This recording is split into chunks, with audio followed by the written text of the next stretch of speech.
కాలేజీకి వెళ్లిన బాలిక, పోలీసులతో పేరెంట్స్ గొడవ. సత్యసాయి జిల్లాలో మైనర్ బాలిక కిడ్నాప్ వ్యవహారం తీవ్ర కలకలం రేపుతోంది. బాలిక కనిపించకుండా పోయి 5 రోజులు గడిచినా ఇప్పటి వరకు ఎలాంటి ఆచూకీ దొరకలేదు. పోలీసులు నిర్లక్ష్యంగా వ్యవహరిస్తున్నారంటూ బాలిక తల్లిదండ్రులు పోలీస్ స్టేషన్ ఎదుటే ఆత్మహత్యా యత్నానికి పాల్పడడం ఆందోళన కలిగించింది. మడకసిర పట్టణ సమీపంలోని బేగర్లపల్లి గ్రామంలో జయరామప్ప కుటుంబం నివసిస్తోంది. అతని కూతురు ఓ ప్రైవేట్ కాలేజీలో ఇంటర్ ఫస్ట్ ఇయర్ చదువుతోంది. ఈ నెల 5వ తేదీన ఇంటి నుంచి కాలేజీకి వెళ్లిన బాలిక మళ్లీ తిరిగి రాలేదు. సాయంత్రం నుంచి తల్లిదండ్రులు బాలిక కోసం గాలించారు. బంధువుల ఇంటికేమైనా వెళ్లిందేమోనని ఆరా తీశారు. అయినా ఆచూకీ దొరకలేదు. మరుసటి రోజు శుక్రవారం మడకసిర పోలీస్ స్టేషన్లో ఫిర్యాదు చేశారు. ఫిర్యాదు చేసి 3 రోజులు గడిచినా పోలీసులు బాలిక ఆచూకీని గుర్తించలేదు. దీంతో బాలిక తల్లి శైలజ తీవ్ర మనోవేదనకు గురై సోమవారం ఇంట్లోనే పురుగుల మందు తాగి ఆత్మహత్యకు ప్రయత్నించింది.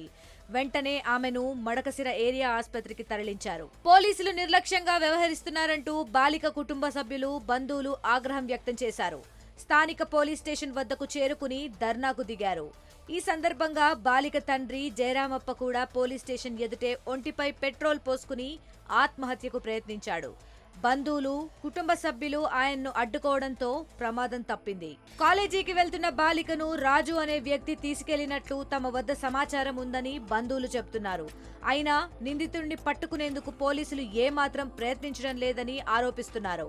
గురువారం రోజు మా పాప స్కూల్ కని 8:40కి బయలుదేరితే గేట్లో నుంచి రాజు అనే అబ్బాయి కిడ్నాప్ చేసి తీసుకొని పోయినాడని చెప్పి మేము పోలీస్ స్టేషన్లో శుక్రవారం ఉదయం చెప్తే ఇప్పటి వరకు పట్టించుకొని నాతుడు లేదు. సిఐ గారు లేదు ఇక్కడ.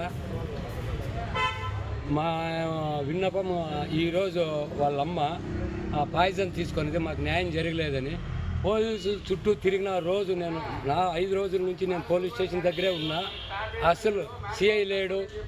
ఫోన్ ట్యాప్ చేస్తున్నాము, అది చేస్తున్నాము అంట తప్పేస్తున్నారు తప్ప బయటికి పోయి ఒక ముద్దాయిని కూడా పట్టుకోవచ్చిన దాఖలాలు లేవు. అందుకే ఈరోజు మేము ధర్నా చేయాలని పోలీస్ స్టేషన్ దగ్గర ధర్నా చేస్తున్నాం. పరిస్థితి అదుపు తప్పుతుండడంతో సిఐ రాజ్ కుమార్ అక్కడికి చేరుకున్నారు. బాలిక కుటుంబ సభ్యులతో చర్చించారు. ఫిర్యాదు చేసినా ఎందుకు పట్టించుకోలేదని సిఐతో వారు వాగ్వాదానికి దిగారు.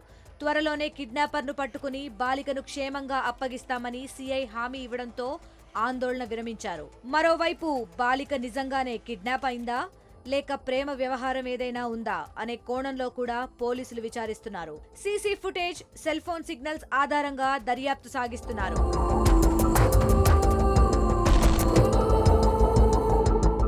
మరిన్ని వీడియోస్ కోసం ఛానల్ ని సబ్స్క్రైబ్ చేయండి. లేటెస్ట్ అప్డేట్స్ కోసం వాట్సాప్ ఛానల్ ని ఫాలో అవ్వండి. ఆ లింక్ డిస్క్రిప్షన్ లో ఉంది.